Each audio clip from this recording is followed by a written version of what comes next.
포피의 손을 잡아요. 포피의 귀를 기울여요. 마음을 열고 포피와 친구 되면 당신의 눈이 되어 세상을 보여드려요.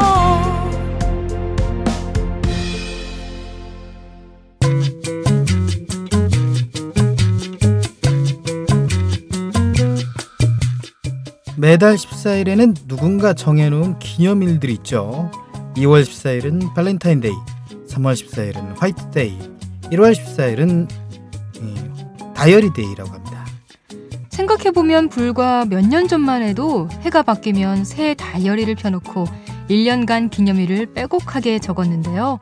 요즘은 스마트폰 기능이 워낙 좋아져서 가끔은 다이어리가 있으나마나 라는 사람도 있더라고요. 네, 그렇습니다. 입력할 때 매년 반복 이렇게 설정만 해놓으면 기념일들도 저절로 다 알려주니 해마다 반복할 필요가 없어진 거죠. 네, 그런데 점점 더 편리하고 쉽게 변해가는 세상이지만 때론 예전에 하나하나 옮겨 적으면서 새해를 미리 내다보고 계획을 그려나갔던 그 시간들이 그립기도 하고 필요하다는 생각도 들더라고요. 네, 비록 이제는 다이어리를 직접 정리하지는 않더라도 올 한 해 계획들을 다시 한번 마음속에 정리해보는 건 어떨까요? 벌써 2016년이 2주나 지나면서 조금씩 나태해져가는 새해 계획들도 다시 한번 다 잡아보는 하루가 됐으면 합니다. 1월 14일 목요일 내 손을 잡아요. 출발합니다.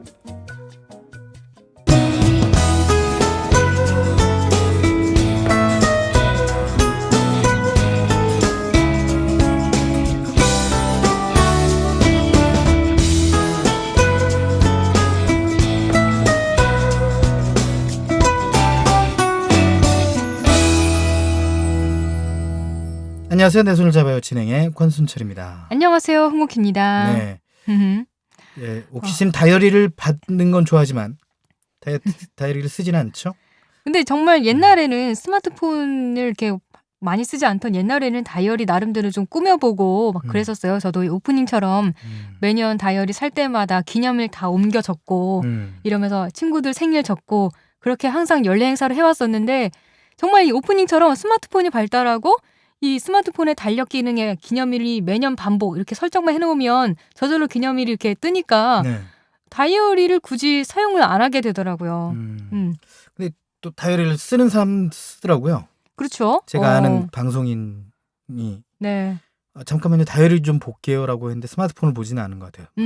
그러니까. 찰칵 넘기더라고요. 네, 그것 한눈에 들어오니까 그것도 좋은 것 같아요. 다이어리 쓰시는 분들도 메모하기에도 좋고. 그럴 수 있죠. 메모하기가 상당히 좋죠. 다이어리는. 네.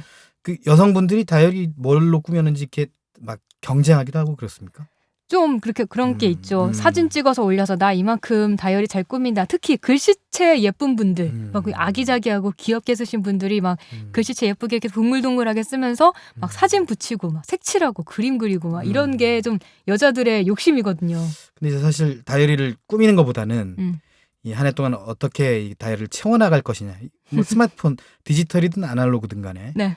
뭐 이게 중요하지 않나 하는 생각도 듭니다. 네, 그런데 왠지 그 잘 꾸며진 걸 보면 뿌듯해가지고. 그러게. 네, 아무튼 다이어리 데이를 맞아서 선물 주고받는 분이 있으신 모양인데 다이어리. 다이어리를 새로 네. 이렇게 선물을 주고받는 거군요. 네. 그렇게 받으시는 분들이 있나 봅니다. 어쨌든 14일이라는 날이 이제 별날이 다 있습니다만은 필요 없는 날이 대부분이다라고 생각하시는 분들 있을 텐데 의미 있는 선물을 주고받을 수 있는 다이어리 데이 이런 거는 좀 계속 활성화시켜도 좋을 것 같다는 생각도 드네요.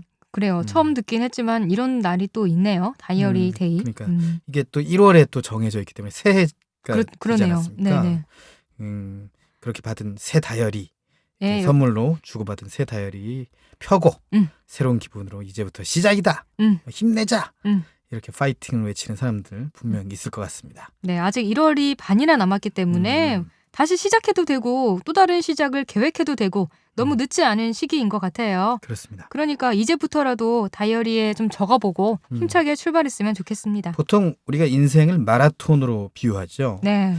그 100m 달리기는 스타트가 중요합니다. 네. 마라톤 스타트 그렇게 중요하지 않아요. 이게 출발이 늦는다고 결승점에 이제 도달하는 것도 늦는 건 아니다 이거죠. 네, 그렇습니다. 그래서 우리가 조금 늦었다 할지라도 빠른 거다 뭐 이렇게 생각하는 사람들도 있잖아요. 한 발 늦은 게 약간 빠른 거일 수도 있다. 그래서 올해부터라도 금연을 한번 실천해보고. 근데 전 죽어도 금주는 못하겠더라고. 요새 술이 늘고 있어요.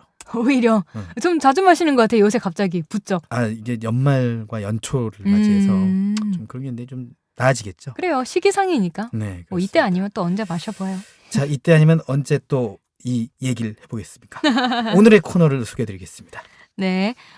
흔히 참을 인자 세시면 살인도 면한다고 하죠. 네. 그래서 유독 우리나라 사람들은 웬만한 상황에서도 화를 참고 넘어가는 경우가 많은데요. 하지만 꼭 그게 맞는 것일까요? 오늘 이야기 톡톡에서는 화가 꼭 필요한 이유, 제대로 화내는 방법에 대해 살펴보겠습니다. 네, 요즘 통신비로 지출되는 금액이 꽤 상당하다고 합니다. 그렇죠. 상당까지 넘어서 꽤까지 들어갔습니다.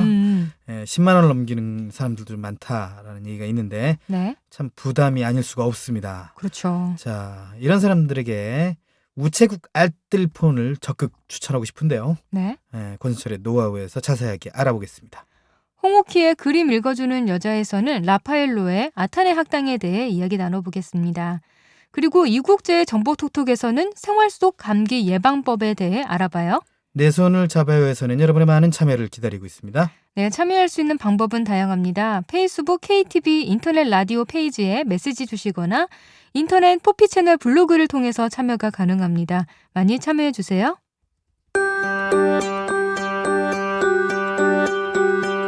핀테크는 이미 시작되었습니다. 결제, 송금, 은행 업무 등 우리는 예전보다 간편하고 빠르게 사용하고 있습니다. 새로운 방식으로 예금, 보험, 펀드, 편리한 생활을 누리고 있죠.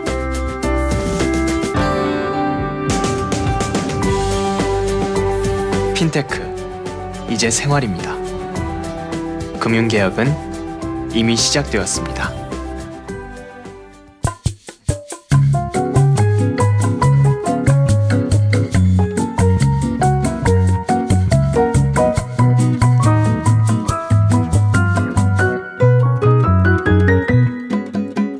자, 내 손을 잡아요. 함께하고 계십니다.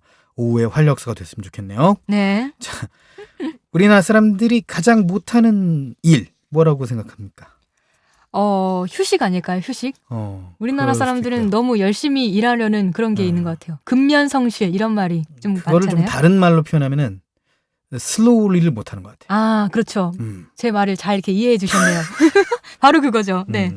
우리나라 사람들 좀 빨리빨리 뭐 이런 거에 그러니까 좀. 옛날에 그런 얘기 많이 돌았죠. 음. 우리나라로 이민을 온 외국인 혹은 이제 노동을 하러 온 노동자들이 제일 빨리 배우는 말, 욕과 빨리빨리. 네, 맞아요. 그만큼 우리나라 사람들이 좀 그런 거에 좀 이렇게 치이는 것 같아요. 물론 이제 빨리빨리도 있는데 이 또 하나가 이 다른 사람에게 화를 내지 못하는 것 아닐까 하는 생각이 좀 듭니다. 물론 이제 이거는 동양인들이 대부분의 좀 뭐랄까 중국 사람을 제외하고는 동아시아인들이 좀 겪고 있는 게 아닌가 하는 생각이 들어요. 일본인들이 더하죠. 그렇죠. 네, 우리나라보다는 더합니다. 네, 맞아요. 제가 그 일본 영화를 베리어 프리 영화를 통해서 이제 본 적이 있어요. 답답해 죽겠더구만. 감정 표현을 안 해서. 네, 우리나라는 감정선이 굵거든요. 네네. 일본은 아니에요. 정말 일본 사람처럼 영화 만들어요. 그래서 졸았던 기억이 나네요. 네. 영화 보면서 그래서 네. 일본 영화 산업이 발전이 안 되나요? 그래서 그건 잘 모르겠는데. 약간 그렇잖아요. 일본 영화가. 어쨌든 일본 사람들은 그런 걸 좋아한답니다. 음. 네. 어쨌든 이 옆에서 보면 그런 얘기 있어요. 와, 저 사람 정말 화 많이 나겠다. 근데 화 많이 나겠다라고 얘기한 건 화를 안 낸다는 얘기거든요. 그렇죠. 화 많이 날 것 같은 상황인데 네. 화를 안 낸다 이거죠. 네, 그렇습니다. 괜찮다, 참고 말이죠. 그래서 말이죠. 저도 이제 참을 때가 많습니다. 겉으로는. 겉으로는. 네, 근데 이제 SNS로 폭발을 하는 편입니다. 이거는 뭐 뒤에 가서 화내는 거 아닌가요? 그러면? 뒤는 아니지. 표출을 했으니까. 어쨌든. 그렇죠. 뒤에 가서 일본 사람들은 화내죠. 오키 씨는요? 저도 뭐 화가 났는데 참는 경우가 많았죠. 뭐 최근에 어떨 때? 최근에 네. 쇼핑몰에서 뭘 샀는데 배송이 안 됐을 때 정말 화가 나요. 지금 화가 많이 나는 상태라고 지금 알고 있는데요. 저 예전에도 그런 일이 또 있었거든요. 음. 그때는 막 그 문의 게시판에 문익을 남기고 막 전화도 하고 그랬었어요. 근데 화가 났는데도 그래도 혹시 제가 막 화를 내면 그쪽에서 더 오히려 적반하장으로 나올까 봐 제가 왠지 막 을의 입장이 돼서 되게 친절하게 나름대로 말하려고 노력하게 되더라고요. 어쨌든 나는 물건을 받아야 되는 입장이니까. 그런 얕볼 수도 있습니다. 네. 뭐 여튼 이 사람들이 화가 났음에도 참는 이유가 뭘까요? 일단 다른 사람의 시선 때문 아닐까요? 어... 우리나라는 좀 남의 그런 시선 같은 거 되게 의식 많이 하잖아요. 화를 자주 내면 일단 좀 뭔가 되게 다혈질처럼 보이고 성격이 안 좋아 보이니까 화를 참는 거 아닐까요? 저는 이제 그렇다고 봐요. 남미 사람들이 뭐 다혈질이다 이런 얘기 많이 하잖아요. 그렇지 않은 사람도 있는데 다혈질이 아니라 그 사람들은 속으로 이렇게 내포되는 건 다 겉으로 꺼내서 다혈질이 아닐까 하는 생각이 듭니다. 그래서 우리나라는 양반 문화라고 그 양반은 뭐 침이 튀어서도 안 되고 기침 소리도 살살 해야 되고 그쵸. 천천히 걸어야 되고 뭐 이런 게 있어요. 맞아요. 그러다 보니까 그런 절제를 지금까지도 좀 갖고 있는 게 아닌가 하는 생각이 드는데 맞아요. 그런 것 같아요. 아니면 화내면 오히려 손해 볼 수 있다. 이제 오키 씨가 얘기한 것처럼 내가 물건을 받아야 되는데 내가 의리니까 내가 손해를 볼 수도 있으니까 화를 안 낸다. 네, 그렇죠. 뭐 이런 생각도 들고 그리고 또 이 사람이 잘못을 했지만 내가 화를 내면 상처를 받을 수도 있다. 아, 맞아요. 이런 생각들 때문에 화를 내는 게 아닌가라는 생각도 드는데요. 그리고 화를 내면 상대방이 너 왜 화를 내고 그래? 막 이런 식으로 오히려 되물어보는 경우가 네. 황당하게 있을 수도 있고 이러니까 좀 화라는 것에 대해 사람들이 좀 부정적으로 생각하다 보니까 참아야 한다는 생각이 더 강한 것 같아요. 우리나라에서는. 자, 이렇게 화를 참다 보니까 오히려 속에서 병이 나는 사람들도 있더라고요. 네, 화병이죠. 네. 전 세계적으로 한국인에게 특히 많이 나타난다는데요. 매년 우리나라 국민의 약 11만 6천여 명이 화병으로 진단받고 있다고 합니다. 이 중에 여성의 비율이 전체의 61%를 차지하고요. 40, 50대 중장년층이 가장 많다는데요. 그 원인이 대부분 화를 내지 못하고 참기 때문이라고 그래요. 네. 그러니까 그만큼 여자가 그리고 40, 50대가 화를 참는다는 얘기겠죠? 네, 그렇죠. 그 영문은 이제 화라고 써져 있다고 하는데 화병. 자, 화를 참는 게 미덕이다. 화내면 지는 거다. 뭐 이런 생각 때문에 가만히 있는 사람들이 좀 많습니다. 네. 그런데 정말 화를 참는다고 그로 인해 이득을 보는지 상대방에게 상처를 주지 않고 문제가 원만하게 해결되는지 뭐 그런 생각이 들더라고요. 네, 당장은 뭐 큰 소리가 안 나니까 잘 된 거다. 그냥 좋은 게 좋은 거다. 이렇게 생각할 수도 있는데요. 화내지 않고 좋게 말하고 지나가다 보니까 상대방은 자기가 잘못했다고 생각하지 않는 경우도 있어요. 네. 나만 그냥 괜히 속에서 불이 나는 거죠, 지금. 그렇습니다. 그렇게 쌓이다 보면 오히려 더 큰 문제가 생길 수도 있다는 생각도 들어요. 아까 오키 씨가 얘기한 것처럼 이 병이 날 정도로, 화병이 날 정도로 그렇게 막 심해질 수가 있고 몸이 네. 좀 안 좋아질 수도 있고요. 그죠? 네, 그렇죠. 또 쌓이고 쌓인 화가 어느 순간 이성을 잃는 형태로 폭발될 수도 있을 것 같고요. 네. 좀 비약적일 수도 있지만 요즘 심각한 폭력 사태나 무차별 살상, 아동학대 같은 게 이제 화를 내야 될 때 내지 않고 참다가 어느 순간 그게 확 터져가지고 발생하는 건 아닌가라는 생각이 들더라고요. 네.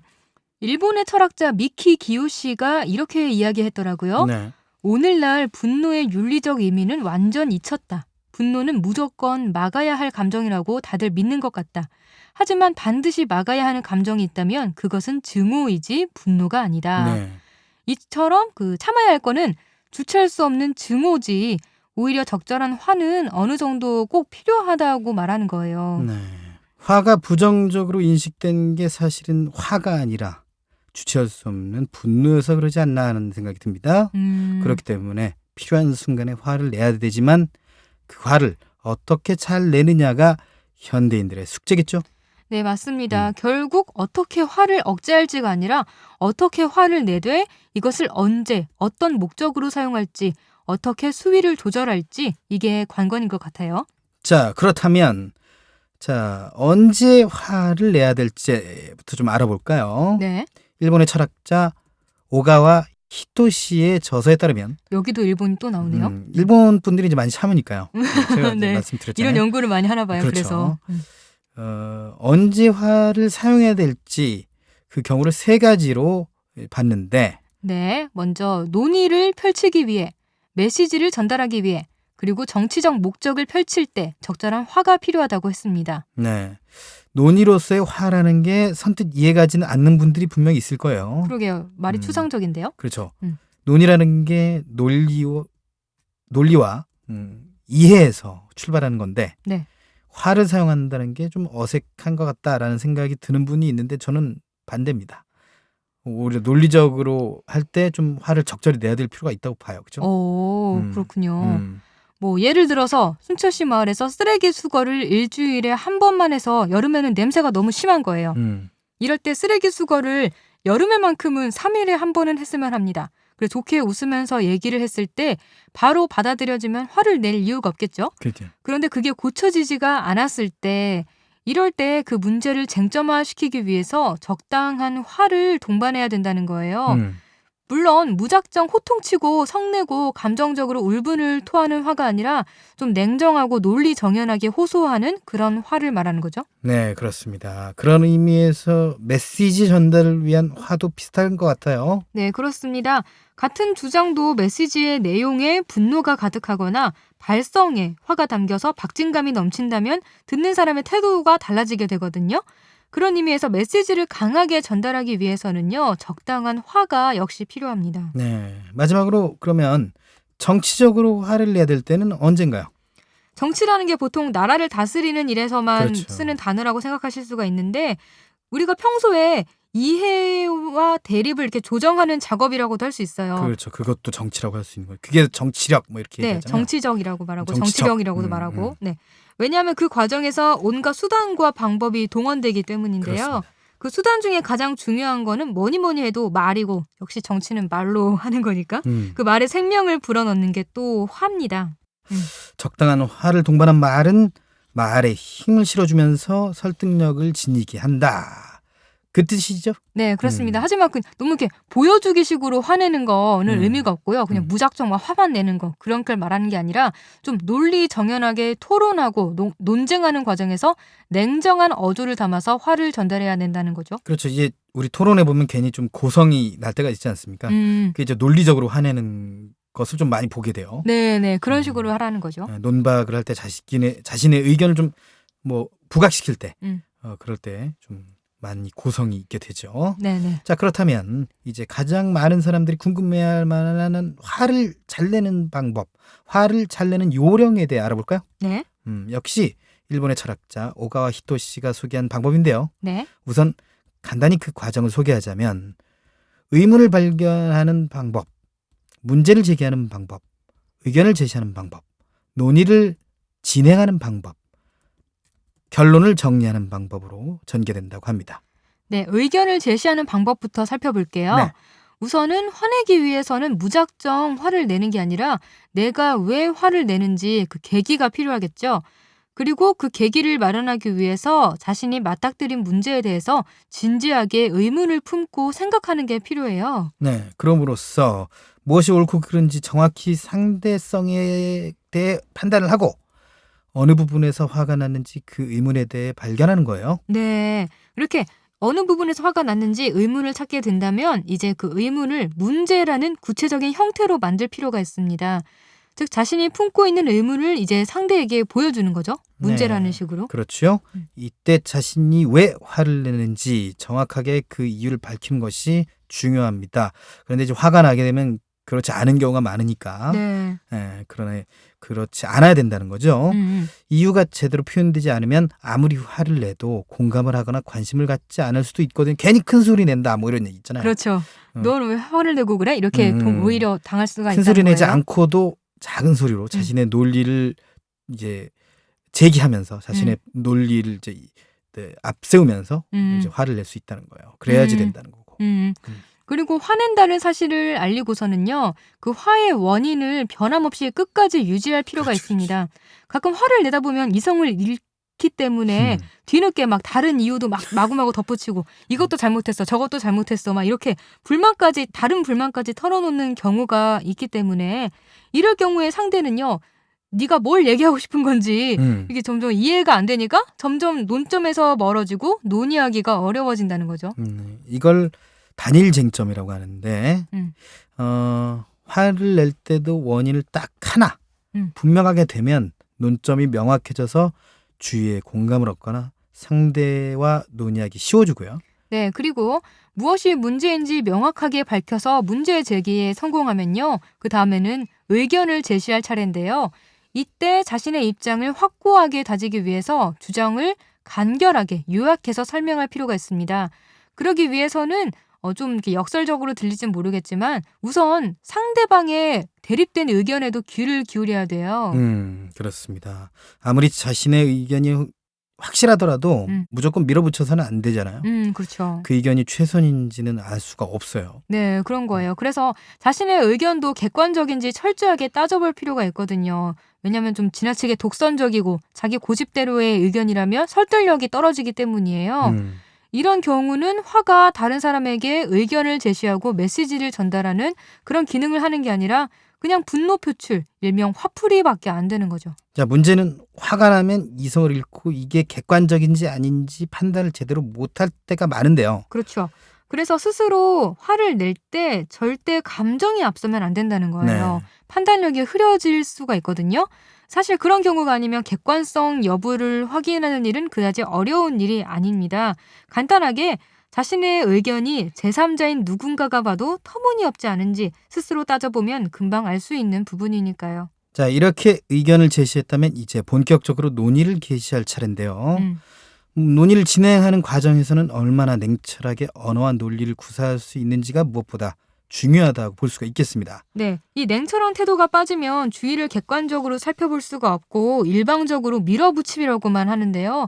심한 경우에는 내가 지금 무슨 말을 하고 있는지조차 모르면서 그냥 말을 막 뱉게 되는 거죠. 네, 그래서 화를 낼 때 가장 중요한 게 감정 조절이라는 것 절대 잊지 마시고요. 네, 소리 지르고 행동으로 표출하는 게 전부는 아니죠. 오히려 조근조근 논리적으로 따지는 게 더 무섭다 이런 얘기도 제가 있잖아요. 말씀드렸잖아요. 네. 그렇죠?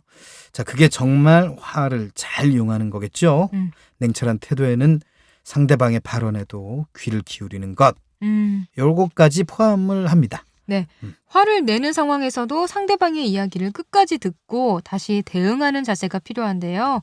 화를 낸다는 것도 결국은 하나의 문제를 해결하기 위한 거잖아요. 그런데 이런 부분을 놓치면 오히려 서로의 취지나 의견을 제대로 파악하지 못하고 더 큰 난관에 봉착할 수가 있거든요. 네, 그리고 계속 난관에 봉착하고 언쟁이 계속된다면 잠깐은 쉬는 시간을 가져서 시간을 확보하는 것도 좋습니다. 네, 맞아요. 이렇게 제대로 논의를 진행하게 되면 마지막에는 상대도 납득할 수 있도록 결론을 정리할 필요가 있습니다. 네, 화내는 행위는 특히 시작보다 끝이 더 중요한데요. 화를 내는 것, 시작은 마음대로 할 수 있지만 그 과정에서 상대를 끌어들인 만큼 결론은 내 마음이 풀어졌어. 이제 나는 끝. 이런 식으로 마음대로 정리할 수 없다는 겁니다. 네, 그러니까 화를 내는 행위가 그냥 자기 만족으로 끝이 나면 안 된다는 거죠. 상대방을 끌어들인 만큼 서로 간의 문제가 해결이 돼야 완전히 끝이 났다고 할 수 있는데요. 사실 화를 낸 뒤에 상대방과 관계에 소원해졌다는 거는 이 마무리를 잘 하지 못해서라고도 할 수가 있어요. 네. 그러니까 화를 냈지만 서로 문제 해결을 깔끔하게 했다면 앙금이 남을 이유가 거의 없거든요. 네. 하지만 자기 감정만 풀고 그냥 거기서 끝냈으니까 끝난 거야 라고 하면 상대방 입장에서는 되게 언짢죠. 상처받을 수도 있고. 네. 그러면서 이제 서로 사이가 틀어지게 되는 거죠. 네, 화의 끝은 서로 간의 문제 해결, 납득이라는 점 꼭 명심하셨으면 좋겠어요. 네, 그리고 몇 가지 더 덧붙이자면 화를 내는 시점도 중요하다고 합니다. 어디까지나 냉정한 태도를 유지해야 하는 만큼 술자리는 피하는 것이 좋다고 하고요. 시간적으로도 이른 아침이나 늦은 밤 시간은 피하는 게 좋다는데요. 대체로 이른 아침에는 기분이 가라앉고 늦은 밤에는 들뜨기 때문이라고 합니다. 자, 다른 사람 앞에서 화를 내는 것도 가급적 삼가는 게 좋은데 여러 사람에게 경고하는 효과가 있지만 지나치게 고양되거나 상대에게 불필요한 부담을 줄 우려가 있습니다. 이제 이 감정을 왜곡하는 거죠. 요런 감정을 왜곡하는 행위가 벌어질 수 있으니까 조심해야 된다는 거예요. 그래서 화내는 법도 중요하지만 화내는 사람을 대하는 것도 중요한데요. 화를 받아들이는 방법도 한번 짚어보려고 해요. 나한테 다른 사람이 화를 내면 이유 불문하고 일단 사람인 이상 반발심이 먼저 드는 경우가 많거든요.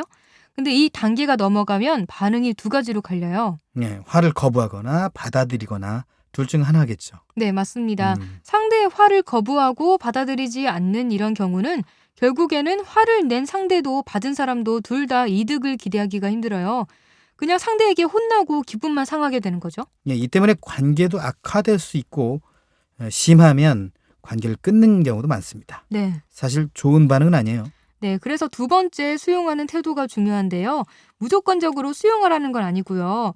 일단 화를 내는 상대의 의도를 파악하고 논의를 거친 후에 납득이 가는 부분은 수용하고 아닌 부분은 거부하는 것을 권하고 싶어요. 이 과정에서 논의가 지속되면서 서로가 납득하고 좋게 결론을 맺는 게 가장 이상적이겠죠? 네, 예전엔 차브린 자 3개면 살인도 막는다지만 요즘은 차브린 자 3개면 화병이 난다고 하죠.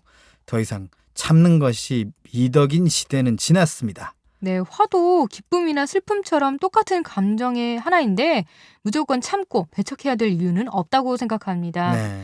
화를 억누르는 게 본인 스스로도 힘들고 오히려 더 큰 참사를 불러올 수도 있거든요. 네, 비온 뒤 땅이 굳는다라는 말도 있어요. 내가 이 사람에게 화를 내면 사이가 틀어질 거야 하는 걱정보다 적당한 화는 삶을 변화시키고 오히려 인간관계를 발전시킬 수도 있습니다. 그러니 화내는 일 너무 겁내지 않았으면 좋겠어요. 창업자들을 위한 열린 공간입니다. 그래서 창업을 꿈꾸는 분들, 스타트업을 시작하시는 분들, 그 사업이 잘 정착할 수 있도록 저희가 도와주는 이런 창업 지원 공간이고, 저희가 이제 멘토링을 해드립니다. 그래서 이 사업이 시장에서 지속 성장 가능한지 저희가 가이드 해드리고, 실전 창업 교육도 저희가 시켜드리고요. 또는 개발자 대회, 경진 대회, 투자자의 만남, 이런 네트워킹 프로그램들을 저희가 가지고 여기 오시는 분들에게 굉장히 큰 에너지를 드리고 있습니다. 꿈이 있으신 분들 드림멘트로 오십시오. 저희가 적극 지원해 드리겠습니다.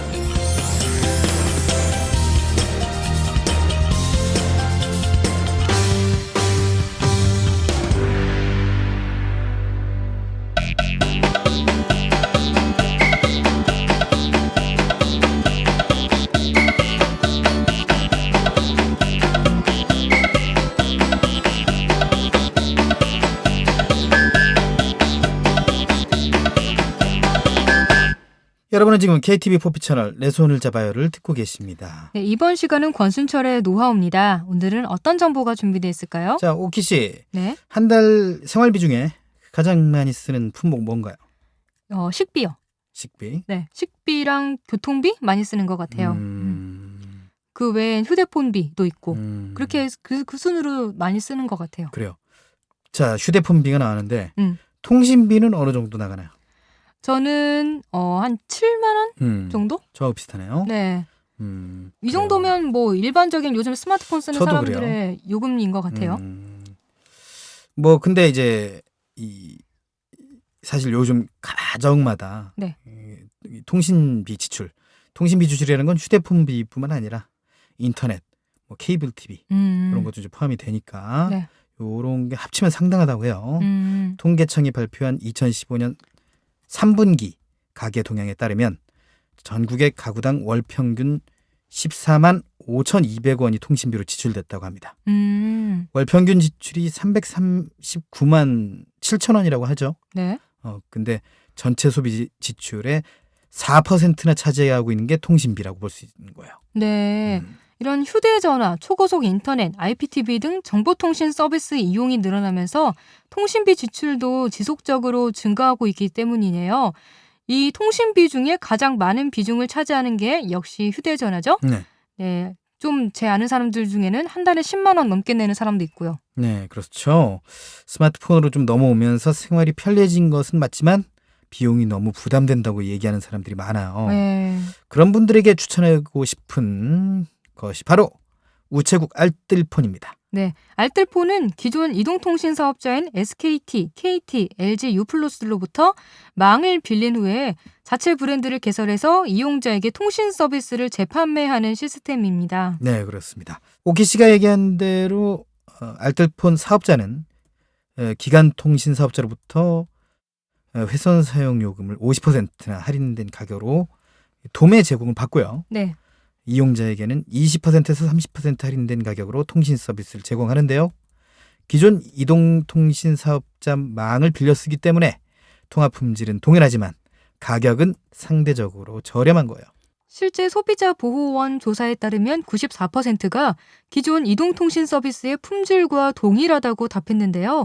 다만 가격이 저렴한 만큼 통신사 멤버십 혜택이 없다는 게 단점이라면 단점이겠죠? 네. 하지만 그만큼 통신 비용이 상당히 저렴해서요. 많은 사람들에게 호응을 받고 있습니다. 알뜰폰은 우체국에서도 가입이 가능한데 우체국에서는 무려 10여 개의 알뜰폰 사업자와 제휴를 하고 있어서 다양한 단말기와 요금 체계를 갖추고 있습니다. 네, 또 굳이 단말기 신품을 구입하지 않고도 기존에 사용하던 단말기를 재사용할 수도 있다면서요? 네, 맞습니다. 그러면 통신비도 더 절약할 수 있겠죠? 이 단말기 선택이 끝났으면 이제 내게 맞는 요금제를 찾아봐야 되는데 네, 그런데 오히려 요금제가 너무 다양하다 보면 뭐가 저한테 맞는지 찾는 것도 이것도 일이더라고요. 그렇죠. 오키 씨처럼 그런 분들은 우체국에서 이 제공하는 게 있습니다. 인터넷 우체국이라고 있어요. 사이트겠죠? 네, 인터넷 우체국에서 제공하는 나에게 맞는 요금제 찾기라는 그런 메뉴가 있습니다. 그런 서비스를 이용하면 쉽게 해결할 수가 있어요. 네. 이곳에서 빈칸에 한 달에 사용하는 음성통화, 문자 데이터 뭐 이런 것들을 입력을 좀 하면요. 네. 자신의 성향에 맞는 적당한 요금제를 추천을 해주니까요. 쉽고 편리하게 찾을 수가 있겠죠. 네, 그리고 제가 얼마 전에 기사를 봤는데 우체국 알뜰폰 중에 기본 요금이 아예 없는데 매월 음성 통화를 무료로 쓸 수 있는 요금제도 있더라고요. 네. 우정사업본부는 지난 4일 네. 우체국 알뜰폰과 관련된 새로운 요금 상품들을 대거 출시했습니다. 이때 출시된 요금제가 이 기본료가 없는 거예요. 네네. 가장 많은 관심을 갖고 있는 기본요금 0원에 매월 50분간 무료 음성통화를 지원하는 요금제예요. 말 그대로 진짜 공짜 요금제가 등장한 거예요. 진짜 말 그대로 공짜폰 아니고 공짜 요금제. 네, 50분만 쓰면 무, 공원, 세금 한 푼 내지도 않고 공원. 근데 50분 넘어가면 어떻게 되는 거예요? 대신 50분 넘어가면 그때부터 통화료가 상당히 비싸다고 하니까 이 부분은 미리 명심을 하시고 요금제를 신청해야 됩니다. 통화를 자주 안 하시는 분이 쓰면 좋겠네요. 네, 전화가 많이 걸려오시는 분에게 유리하겠죠. 네. 그리고 또 어떤 요금제들이 새롭게 출시됐죠? 네, 데이터가 필요하신 분들을 위해서 기본요금 6,000원에 음성 230분, 문자 100건, 데이터 500메가를 이용할 수 있는 상품도 있습니다. 또 월 39,900원, 뭐 홈쇼핑 같네요. 그러게요. 뭐 39,900원이면 음성, 문자 무제한, 데이터까지 10기가, 10기가까지 쓸 수 있는 우체국 알뜰폰 요금제도 출시됐고요. 확실히 진짜 싸네요. 네, 이게 그런데 무제한이에요, 무제한. 10기가를 다 사용하면 매일 2기가를 추가로 줍니다. 네, 그래서 결국 무제한인 거죠. 39,900원에 네, 데이터 무제한입니다. 이거 진짜 이건 홈쇼핑 해야겠는데요. 월 39,900원에 무제한으로 무제한 데이터. 네. 저도 네. 그거 요금제 쓰고 있는데 저는 67,000원짜리거든요. 67. 오, 그렇군요. 기본료 67인데 거의 뭐 한 4분의 3? 아니다. 한 40% 깎이는 거죠. 네. 아, 그렇군요. 진짜 이거 가계 통신비 절감에 큰 도움 될 것 같은데요. 네네네. 근데 이거 어떻게 가입할 수 있죠? 네, 우체국 알뜰폰 가입 방법은 두 가지가 있습니다. 우체국 창구에서 요금제를 고르고 신청을 하거나 인터넷 전용 상품을 선택해서 온라인으로 가입한 뒤 우체국 창구에서 접수하면 됩니다. 네, 우체국을 방문할 때 필요한 서류들은 없나요? 네, 명의자 본인의 직접 방문의 경우에는 말이죠. 네. 신분증만 있으면 되고요. 음. 대리인이 올 때는 명의자와 대리인의 신분증 2장이 되겠습니다. 그리고 명의자 인감도장이 날인된 위임장 3개월 이내에 명의자 인감증명서를 구비를 해서 가야 됩니다. 네. 기존에 쓰던 번호 그대로 번호 이동도 가능하죠? 당연하죠. 음. 신규 가입으로 새로운 번호를 받을 수도 있고요. 기존에 사용하던 번호는 그대로 이용하고 통신사와 요금 상품만 바꿔서 가입할 수도 있습니다. 네. 해마다 치솟는 물가에 가계비 걱정하는 분들이 많을 것 같은데요. 이런 분들에게 이런 통신비 절감 이런 방법이 큰 도움이 되지 않을까 합니다. 오늘은 많은 분들이 아싸 이러면서 우체국으로 달려가지 않을까요? 네, 그러게요. 우체국을 폰만 들러간다 이렇게 네, 말하게 되는 그렇죠. 거죠. 네. 권순철의 노하우에서는 여러분의 많은 참여를 기다리고 있어요. 알고 있는 정보가 있거나 궁금한 정보가 있으면 언제든지 참여 부탁드리겠어요. 내 손을 잡아요에서는 여러분의 많은 참여를 기다리고 있습니다. 알고 싶은 정보가 있다. 방송에 참여해보고 싶다. 함께 나누고 싶은 사연이 있다. 모두 좋습니다. 페이스북에서 KTV 인터넷 라디오를 검색하면 저희 페이지가 나오는데요. 그쪽으로 메시지 주시거나 진행자에게 메시지를 보내주세요. 그리고 인터넷에서 포피 채널을 검색하면 블로그를 통해서도 참여가 가능합니다. 방송을 들을 수 있는 방법도 알려드릴게요. KTV 홈페이지와 모바일 앱 팟빵으로 접속을 하면 실시간으로 들을 수 있습니다. 그리고 유튜브를 통해서도 만날 수 있으니까요.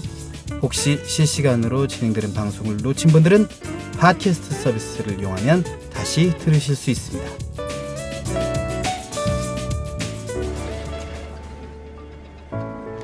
도대체 언제 할 거야? 이제 빨리 하고 보고 드리겠습니다. 아니, 퇴근 언제 할 거냐고? 근로시간이 줄어듭니다. 나 회사 관두게 됐어. 그럼 다음 달 생활비는? 실업급여 받으면서 천천히 찾아보자, 여보. 실업급여가 늘어납니다. 최 씨, 오늘이 마지막 출근이에요. 내일부터 정규직으로 출근해요. 정규직 전환이 쉬워집니다. 노동개혁으로 대한민국이 새 출근합니다.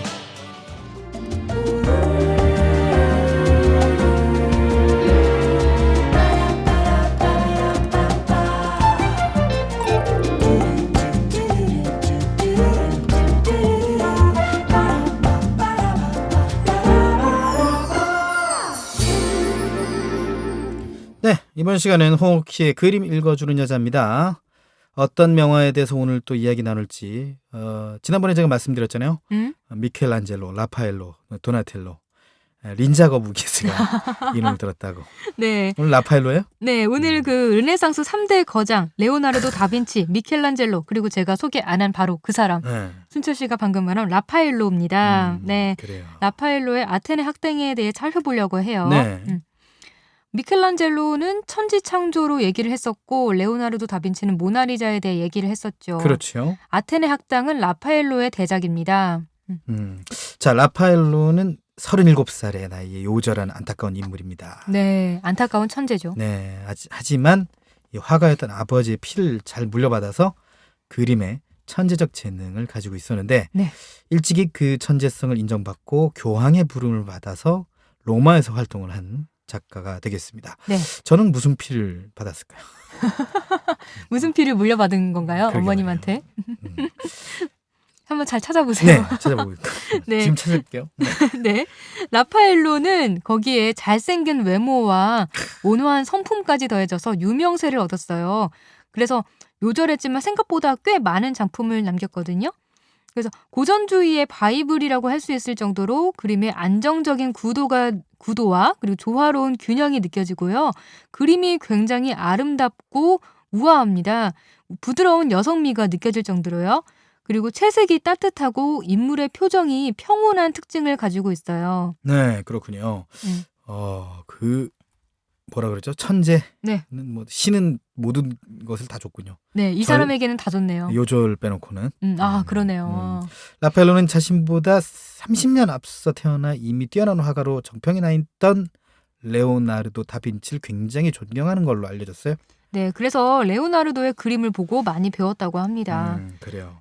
라파엘로는 당시에 교황이었던 율리우스 2세의 주문을 받고 바티칸 궁의 벽화를 그리는 작업을 하게 돼요. 벽화. 네. 자, 그런데 말이죠.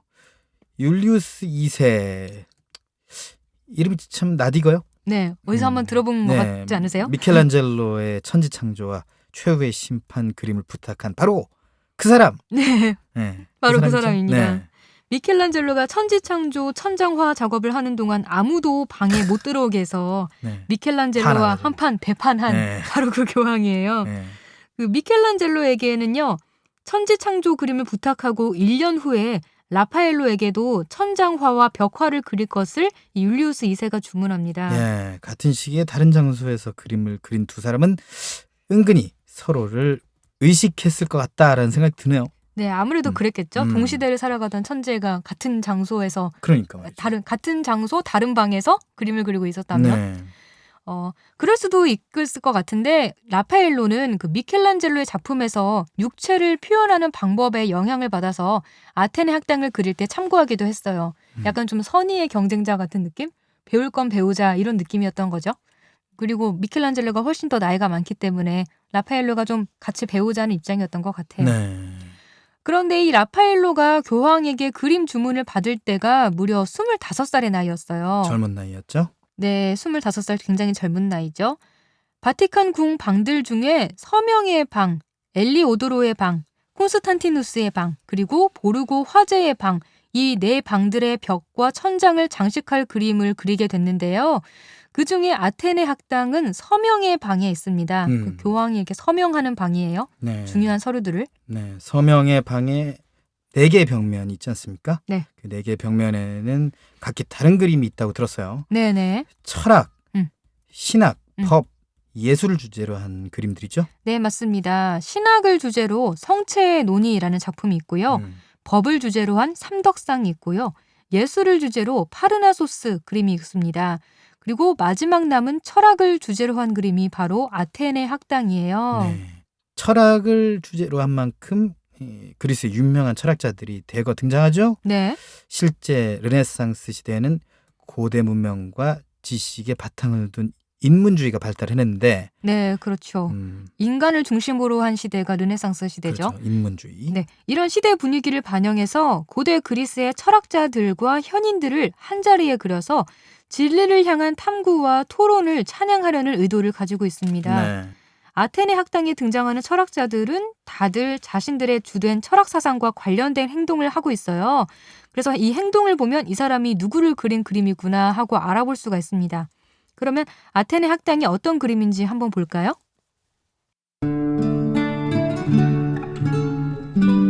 라파엘로의 최대 걸작으로 손꼽히는 아테네 학당은 역사에 기록된 위대한 사상가, 수학자, 정치가 등 총 54명의 인물들을 등장시키고 있습니다. 여러 개의 거대한 아치형 문이 복도식으로 이어진 장소에 길게 두 줄로 자리한 수많은 인물들은 라파엘로가 구사한 완벽한 원근법 덕분에 산만하지 않고 조화롭고 균형 있어 보입니다. 가운데 있는 두 사람 중 빨간 천을 두르고 있는 사람은 플라톤, 하늘색 천을 두르고 있는 사람은 아리스토텔레스입니다. 플라톤은 자신의 주요 저서 티마이오스를 들고 손가락으로 하늘을 가리키고 있습니다. 관념적인 이데아를 철학적 사상으로 추구하던 플라톤을 상징합니다. 반면 아리스토텔레스는 자신의 저서 윤리학을 들고 손으로 땅을 가리키고 있습니다. 관념과 이성보다는 현실 세계를 더 중요시했던 아리스토텔레스의 철학 사상을 뜻합니다. 여기서 플라톤의 얼굴은 라파엘로가 존경했던 르네상스 시대의 거장 레오나르도 다빈치의 초상화를 모델로 해서 그려졌습니다. 아리스토텔레스 밑에 비스듬히 누워있는 사람은 명예와 부귀를 천시했던 견유학파 디오게네스입니다. 그보다 더 앞에 책상에 팔꿈치를 대고 턱을 괴고 있는 남자는 로고스 사상을 이야기한 철학자 헤라클레이토스입니다. 라파엘로는 자신과 같은 시기에 천지창조 천장화를 그리고 있던 미켈란젤로 또한 헤라클레이토스의 얼굴을 통해 그렸습니다. 플라톤의 옆에 있는 무리들 중 녹색 옷을 입고 들창코에 대머리인 사람은 소크라테스입니다. 꼬리에 꼬리를 무는 질문을 통해 인간의 무지를 드러낸다는 소크라테스의 대화법에 따라 자기 앞에 있는 사람들에게 뭔가 열심히 말하고 있는 듯한 동작을 하고 있습니다. 하지만 소크라테스 바로 옆에 있는 초록색 옷을 입은 남자 알렉산더 대왕은 소크라테스의 철학에 영 관심 없는 표정으로 딴 곳을 바라보고 있습니다. 앞줄 오른쪽에 앉아 커다란 책에 무언가를 열심히 쓰고 있는 사람은 피타고라스입니다. 자신의 수학 이론인 피타고라스 법칙을 정립하고 있는 것처럼 보입니다. 그림의 오른쪽 밑에 컴퍼스를 들고 허리 굽혀 칠판에 무언가를 그리고 있는 인물은 유클리드입니다. 학생들에게 자신의 이론인 기하학을 설명하고 있는 것 같습니다. 유클리드 뒤에 지구본을 든 인물은 조로아스터교를 만든 조로아스터. 그 옆에 별이 반짝이는 천체 굴을 한 손에 든 남자는 천동설을 완성한 프톨레마이오스입니다. 조로아스터 뒤에 흰 옷을 입은 남자는 화가 소도마입니다. 그런데 소도마 뒤에 숨어있듯이 얼굴만 빼꼼 보이는 남자가 있습니다. 그림 속 수많은 인물 가운데 유일하게 관람자에게 시선이 향해 있는 이 남자는 라파엘로 자신입니다. 바티칸 궁의 서명의 방에 그려진 아테네 학당 벽화는 진리를 향해 탐구하는 철학자들의 모습을 그려 인문학의 부흥을 찬양하는 르네상스 시대의 걸작으로 평가받고 있습니다. 네, 이렇게 제가 설명한 철학자들 외에도 정말 이 그림에는 수많은 인물들이 있잖아요. 네. 그래서 뭐 알키비아데스나 아이스키네스 등 소크라테스의 유명한 제자들도 있고요. 또 쾌락주의자 에피쿠로스도 있고 유일한 여성 철학자이자 수학자인 히파티아도 있고 정말 많습니다. 그중에 좀 사람들이 많이 알고 있을 법한 분들만 추렸어요. 네, 이렇게 많은 철학자들이 고대 그리스 시대에 살았다는 게 좀 엄청나다. 네, 그렇죠. 정말 이런 훌륭한 철학자들이 나왔다는 것 자체가 이제 르네상스라는 이름이 붙었다는 것 자체가 굉장히 뭐 그렇게 이름 붙일 수밖에 없는 상황이었긴 했습니다만 굉장하다. 네. 네, 그런 생각이 드는데 그리고 뭐 이 당시에도 소크라테스가 못생겼다는 건 되게 유명한 소문이었나 봐요. 네. 자, 아테네 학당만 봐도 이 어떤 철학자의 무슨 철학 이렇게 철학 공부가 될 것 같다라는 생각도 드네요. 네, 또 이렇게 수많은 인물들을 그렸으면서 그림이 전혀 산만하지 않고 조화로워 보이게 한 라파엘로의 그런 그림 실력이 정말 대단하게 느껴집니다. 앞으로도 종종 이런 3대 거장들의 다른 그림들도 소개하려고 해요. 네, 그래요. 앞으로도 좋은 그림 해설 부탁드릴게요. 네. 홍옥희의 그림 읽어주는 여자. 오늘은 라파엘로의 아테나 학당에 대해 이야기를 나눠봤습니다. 네, 듣고 싶은 명화가 있다면 주저하지 말고 메시지 보내주세요. 페이스북 KTV 인터넷 라디오 페이지나 저희 블로그에 남겨주시면 됩니다. 17년 만에 노사정 대타협이 이루어졌습니다. 하지만 일자리를 찾는 많은 사람들이 대타협의 실천을 애타게 기다리고 있습니다. 그들의 일자리가 빈자리가 되지 않도록 반복되는 쪼개기 계약은 사라져야 합니다. 일하고 싶으면 2년 더 일자리가 보장되어야 합니다. 재취업의 기회가 확대되어야 합니다. 대한민국 모두가 원하는 일자리를 찾을 수 있도록 노동개혁 입법을 응원합니다.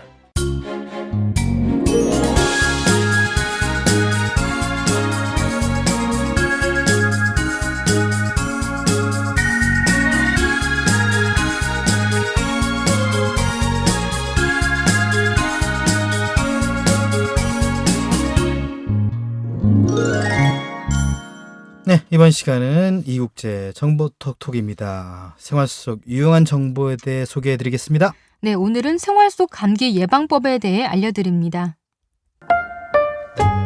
이국제의 정보톡톡. 겨울철이면 어김없이 몸 안으로 들어오는 감기 바이러스. 요즘 날씨가 평년 같지 않게 낮과 밤의 기온차가 큰 편인데요. 차가운 날씨와 일교차로 인해서 면역력은 떨어지면서 감기 바이러스의 영향은 더 많이 받게 됩니다. 감기에 걸리지 않고 건강하게 겨울을 나시기 위해서, 또 이미 걸렸더라도 빨리 해결하고 싶은 분들, 오늘 저와 함께 생활 속 감기 예방법을 확실히 배워보시죠. 첫째, 충분한 수분 공급으로 몸의 독소와 노폐물을 배출해야 합니다. 수분 공급은 우리 몸에 있어서 가장 중요한 생활 습관이라는 점 모두들 알고 계시죠? 실제로 수분 섭취량이 많으면 몸속에 잔재하는 독소와 노폐물을 제거하는 데 도움을 준다고 하는데요. 평소에 수분을 자주 그리고 충분히 섭취하면 체내에 머물러 있던 먼지나 세균들이 제대로 걸려져서 소변과 땀으로 배출되기 때문에 감기를 예방할 수 있습니다. 특히 겨울철에는 건조한 날씨가 지속되기 때문에 더욱 많은 양의 수분 섭취가 필요합니다. 늘 강조하던 대로 하루에 2리터의 물을 먹는 습관을 만들어 보는 게 어떨까요? 건강을 챙기는 건 기본이고 체내 수분 공급이 활발해져서 건조했던 피부도 촉촉하고 탱탱해질 수 있으니까요. 둘째, 청결을 유지해서 초기에 바이러스를 없애야 합니다. 환절기나 겨울철에는 부쩍 건조해지면서 공기 중에 먼지도 많아지고 기온 차이로 인해서 감기에 걸리기 쉬운 환경이 조성되는데요. 이럴 땐 평상시보다 더욱 청결에 신경을 쓰는 것이 좋습니다. 신체적으로 면역력이 떨어지는 상태에서는 청결하지 않을 경우에 온갖 세균과 감기 바이러스가 침투할 확률이 더욱 높아지기 때문이죠. 약해진 몸에 들어오는 감기는 건강한 사람에 비해서 그 증세도 심할 수 있는데요. 사소한 생활 습관만으로도 이러한 질병을 예방할 수 있답니다. 우선 하루 동안 신체 부위 중에 가장 많이 사용하면서 바이러스 감염의 창구가 되는 손과 발의 청결을 각별히 신경 쓰시고요. 양치와 가글을 수시로 해서 호흡기 내로 바이러스가 들어오지 못하도록 막아주는 것이 좋습니다. 청결 유지 어렵지 않죠? 방법이 간단하다고 무시하지 마시고 매일매일 꼭 신경 써주세요. 셋째, 규칙적인 운동으로 면역력을 강화시키세요. 면역력만 튼튼하게 유지하고 있으면 감기 바이러스 따위는 걱정이 없을 텐데요. 때문에 평소에 규칙적인 운동으로 컨디션을 조절해주는 것이 중요합니다. 체력에 맞는 운동을 하게 되면 체내 세포의 움직임이 활발해지기 때문에 보이는 것뿐만 아니라 실제 장기 등의 체력도 더욱 좋아진답니다. 다만 지나치게 갑작스러운 운동이나 충분한 준비 운동 없이 시작한 격한 운동은 오히려 면역력을 떨어뜨릴 수 있으니까 일정 시간 동안 꾸준히 충분히 땀이 날 만큼 운동을 하시는 게 중요합니다. 혹시 운동할 만한 여건이 마땅치 않으면 꾸준한 스트레칭으로 피로를 풀어주는 것도 좋습니다. 넷째, 비타민C를 섭취해서 감기 증세를 완화시키세요. 비타민C는 피로 회복에 도움을 주는 영양소로 익히 알고 있는데요. 특히 감기 예방에 효과적인 것으로 알려져 있습니다. 감기에 걸리면 바이러스와 싸우는 백혈구 속 비타민C가 급격하게 줄어드는데요. 이때 비타민C를 보충해주면 면역력을 증강시켜 주어서 바이러스에 대항하는 힘을 기를 수가 있고 바이러스가 침입했다고 하더라도 체내에서 증식돼서 질병을 악화시키는 것을 막아준답니다. 특히 임산부나 수술 등으로 조직에 손상이 있는 사람, 그리고 흡연자처럼 비타민C 손실이 큰 사람이라면 비타민C의 섭취량을 늘리는 것이 좋겠습니다. 겨울철이면 어김없이 찾아오는 불청객 감기 바이러스. 한번 걸리면 진드기처럼 잘 떨어지지 않는 독한 감기로부터 해방되고 싶다면 오늘 말씀드린 생활 속 감기 예방법들, 즉 충분한 수분 공급과 청결 유지, 규칙적인 운동, 그리고 비타민C의 4가지 키워드 잘 기억하시고 실천하셔서 감기 걱정 없는 건강한 겨울 나시기 바랍니다.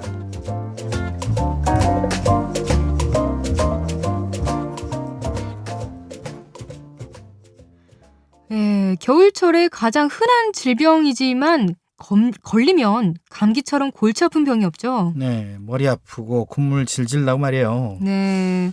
감기는 약을 먹으면 7일, 안 먹으면 일주일 간다. 뭐 이런 네. 우스갯말이 있을 정도로 좀 한 번 걸리면 딱히 대처 방안이 없는데요.